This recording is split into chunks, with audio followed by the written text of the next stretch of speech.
நான் பரிசுத்தர், ஆகையால் நீங்களும் பரிசுத்தராயிருங்கள்.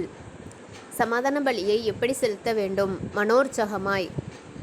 அறுப்பில் எவைகளை எளியவனுக்கும் பரதேசிக்கும் விட்டுவிட வேண்டும்?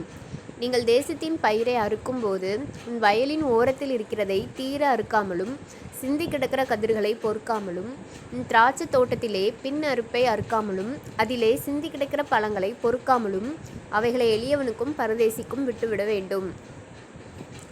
ஒருவருக்கொருவர் பொய் சொல்லாமலும் இருங்கள். சகோதரனை எப்படி பகைக்கக்கூடாது? உள்ளத்தில். நம்மை பரிசுத்தமாக்குவது யார்? கர்த்தர்.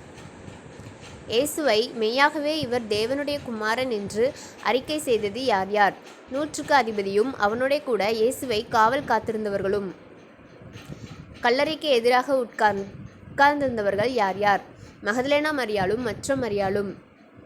இயேசுவின் சரீரத்தை யாருடைய கல்லறையில் வைத்தார்கள்? அரிமத்திய ஊரானாகிய யோசேப்பின் கல்லறையிலே. இயேசுவுக்கு ஊழியம் செய்யும்படி வந்த ஸ்திரீகள் எங்கிருந்து வந்திருந்தார்கள்? கலிலேயாவிலிருந்து.